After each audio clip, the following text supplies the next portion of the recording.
Hello, everyone. So, it's another Monday, means another news roundup. Not a whole lot of news this week because we already covered the Ironhide thing, though we're going to touch on it again for the sake of completing this video. But we got enough going on this week. I think I can get away with a quick little news roundup. What do you think? Well, you're already here, so you probably think I can.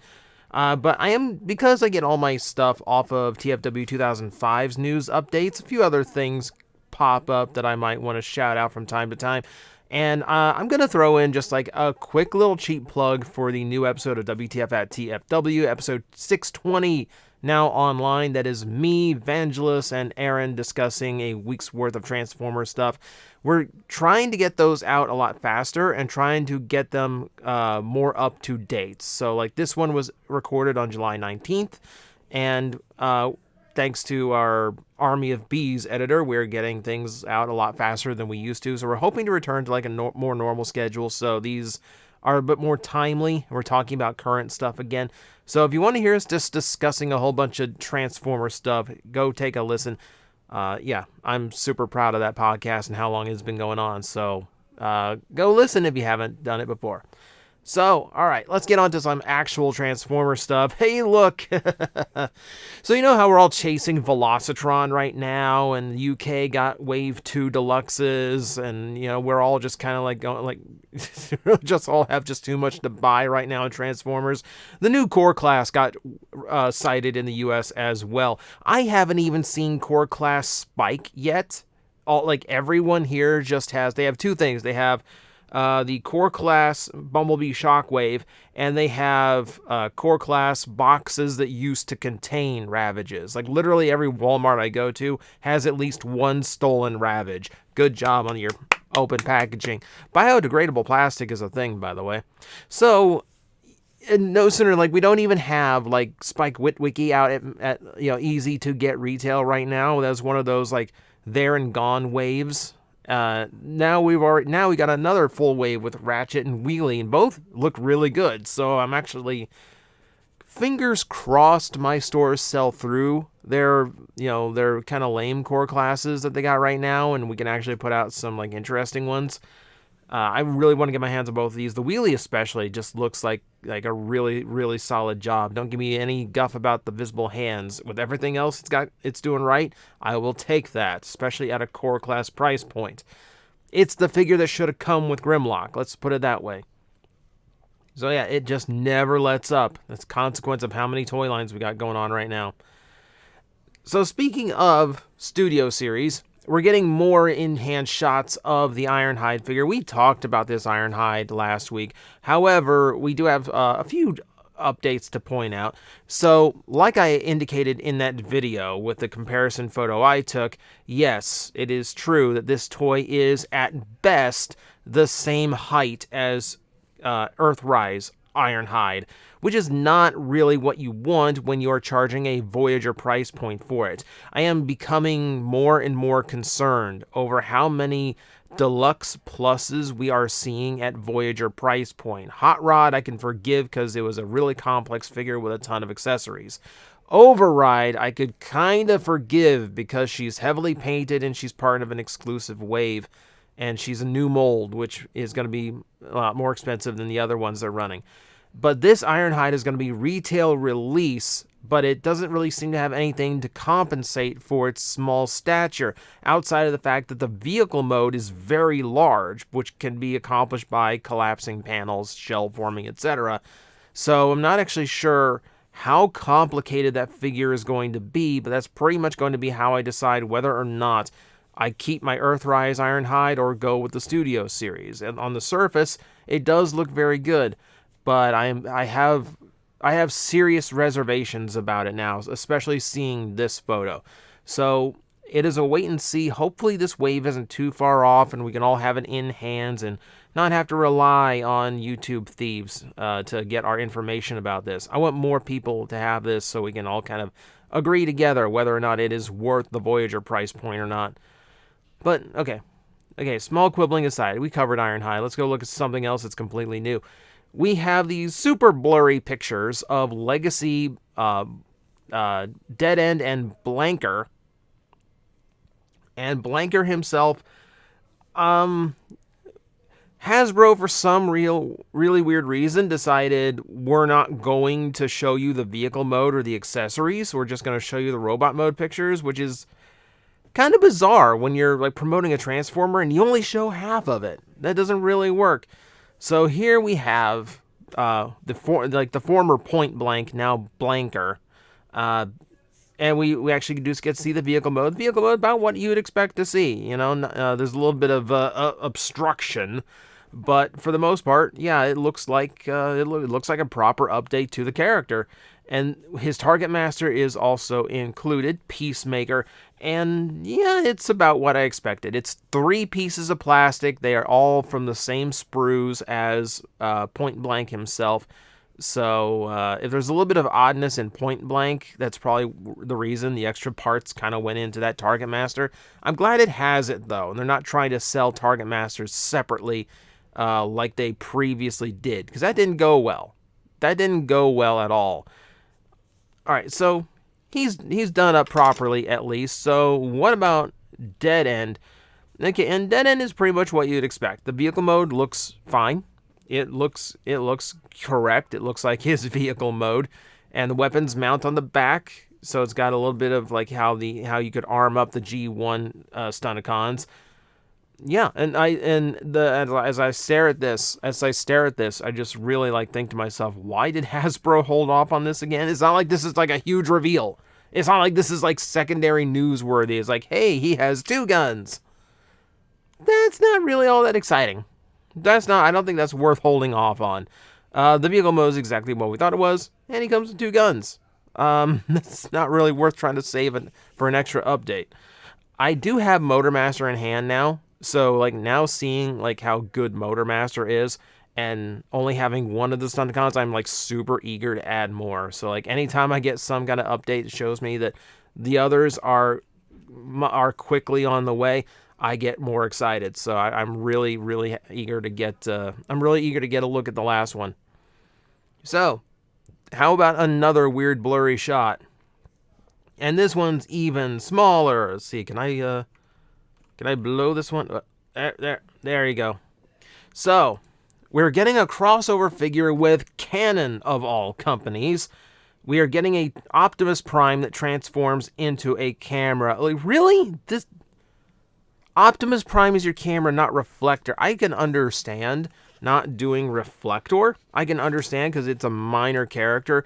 Being an Optimus Prime is going to guarantee that it gets made. But really? Really? Excuse me.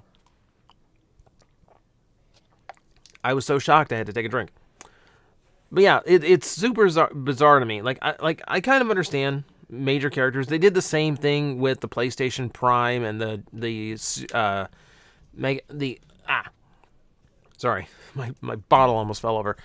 Yeah, the Mega Drive Megatron and the PlayStation Prime did basically the same thing, where maybe there are characters that make more sense, Blaster and Soundwave, but no, we got to go with this because primary characters, prominent characters, guaranteed sales, etc., etc. I get that. It is super weird to see this. It doesn't even seem like it's that terribly complicated, because it seems like the bulk of the camera is still intact. There is almost part of me that stares at this and stares at just like how unobstructed the core of this camera is, and genuinely makes me think, could it actually have like a simple, tiny, like functional camera built into it? Like, could I actually take a digital photo with this thing? It'd be low megapixels and all that, but you know what? It'd be hilarious if it did. We haven't had a device series toy like that in a long time that had like actual practical use in the alt mode. It's not going to happen. I'm pipe dreaming at this point because it'd be ridiculously expensive if they did. I just think it is hilarious that it's a thing that will be made. It adds on one to that weird things Optimus Prime transforms into kind of list. So, yes, this is the thing now. Prepare for it. It's a bizarre one. All right, I need to shrink back down for the rest of this. So let's go into some more behind-the-scenes stuff from various Instagrams over on Twitter for Transformers designers, and we got a behind-the-scenes look on the development of Origin's Bumblebee. Now, I mean, it's a figure we've waited for a long time to get, that, basically like the very first Transformer we saw. I mean, the first one, like, well, we saw Wheeljack first, technically. But I think this is, like, the one that we were always kind of hoping to get. I think the figure came out fine. It's very shell-reliant, but there's no real way you could avoid doing that and still make it cartoon-accurate. The only real revelation here, aside from Hasbro really does try to make everything match. You can see the paint and the windshield color is supposed to be identical. They try to get really close on colors. They try to prime it in order to get the colors to match as well as they can. It still comes off a little bit different. You'd think they've been doing this for this long, they would actually like kind of figure that out by now, but no. The big revelation here was that throughout the design process, you can see they tried really heavily to focus on getting that cartoon-accurate robot in. But the big takeaway was that jetpack was originally supposed to have clips to hold all of those energon rods. It got cut because aesthetically it just didn't look good at all. And my thought process to that is, who cares? It's a futuristic backpack. It doesn't really have to look like completely clean and ideal. Without those clips, those rods have absolutely nothing to do, and there's really no way Bumblebee can interact with them. This would have done that. This would have solved all of that, and it's kind of a shame that we lost it because, yeah, yes, it doesn't look good, but at the very least, it gives the rods something to do. You know, at the very least, they have a point then. So it is unfortunate. At some point, yes, I do want to do a video that's just like taking a look over all of these Instagram posts we've been getting and all the behind the scenes stuff. But it feels weird to ape like the designers like content posts for my own video content. I don't know. There's something about that that's not quite right that I can't really agree with. Yes, I'm dry today, if you can't tell. Let's move on to something you can actually buy right now. How about that? Or at least you can buy very quickly. We got a new Micro Machines playset coming out. This one is Optimus Prime, where his trailer transforms into a base. And now that I see this, I kind of look back at that Bumblebee that transformed into a playset and go, why? Why wasn't this the first thing you did? Why wasn't this like your first idea? It forms such like an iconic base mode, you know, with like the orange playground slide on the left side of it. I joke, but as like a little Micro Machines playset, this looks fine. This looks fun. You know, I see this. It's a full Optimus Prime. It just looks like Optimus Prime in the vehicle mode, which I think is hilarious. If anything, I think there's a missed opportunity here because apparently, like, the cab section doesn't transform at all. I mean, it does come with the tracks, by the way, just because it keeps popping up.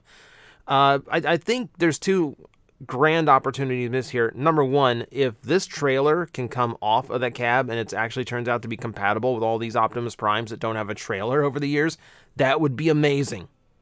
That would be amazing that you could just hook this on to like your Siege Optimus Prime and it just works. You know, that would be great. But the other trick here is like I really wish that the cab section opened and turned into something too. Like especially like if they utilize like the way the cab in the G1 toy opened up and this opened up the same way, I think that'd be a really clever trick to do something else. But no, he just kind of tows the base along. He doesn't contribute to the actual base itself, which I think is a missed opportunity. But it looks like it does quite a bit. It's a fun little set. I still like that the brand that originally threatened G1 in the day, so much so that they had to make Micro Masters themselves, is now just making Transformer toys. It's always interesting to me. You can always tell who won the toy battles based on who is making designs based on who else's aesthetic, you know? So, let's move on. Everyone has been pointing this out to me. There is a Transformers tabletop RPG on the way.